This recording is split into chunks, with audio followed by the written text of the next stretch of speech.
I guess it's still morning. Good morning, everyone. As a member of the leadership of the Congress of the United States, it is my official privilege to welcome so many of you to Washington, D.C., to the steps of the Lincoln Memorial. I join my colleagues and associate myself with the remarks of those from Congress who have spoken before me. That's officially. Personally, it is my very personal pleasure to be here with each and every one of you because I was here 50 years ago. So who among you is going to be the Speaker of the House, the President of the United States, or whatever? You're a beautiful sight to behold. And at that time, 50 years ago, we heard Dr. King inspire us with the "I have a dream" part of his speech. The part that, though, was the call to action was the fierce urgency of now part of his speech.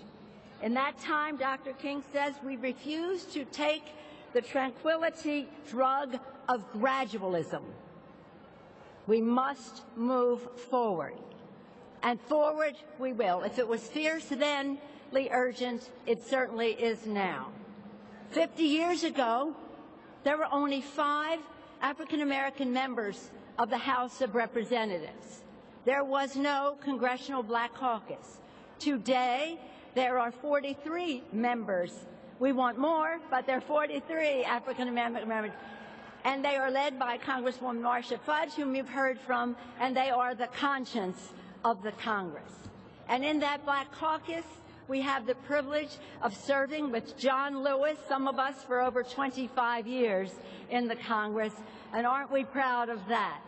But I also want to mention that 50 years ago, though he was not a member of Congress at the time, that John Conyers was one of 3 people invited to the White House to meet with President John F. Kennedy following the Civil Rights March, the March for Jobs, Justice, and Freedom, who is with us. 50 years ago, we had the first Catholic president in the White House.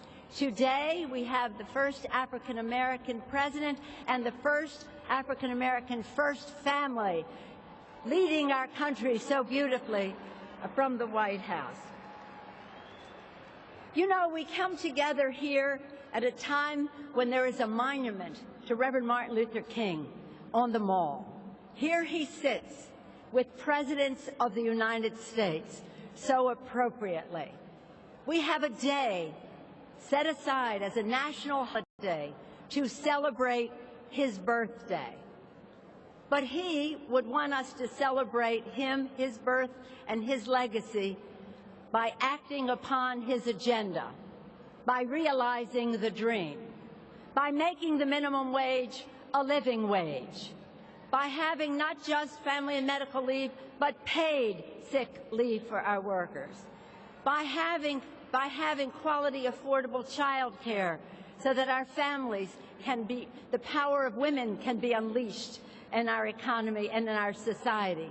And you know what? This just happens to be Women's Equality Weekend. When women succeed, America succeeds. When people of color succeed, America succeeds. He would also want us to be fighting for voting rights. Certainly we must pass a bill in the Congress to correct what the Supreme Court did. But we must also be sure that every person who is eligible to vote can vote and that their vote would be counted.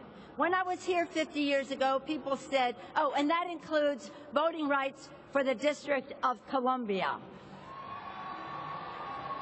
When I was here 50 years ago, people said, what do you remember most? And the music is playing, so I'll say this. Dr. King said this 50 years ago.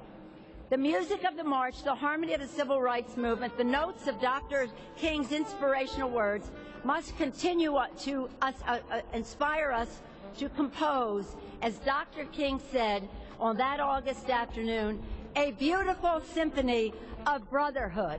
Are you ready to beat the drum for that beautiful symphony of brotherhood? Are you ready to realize the dream? Thank you all very much.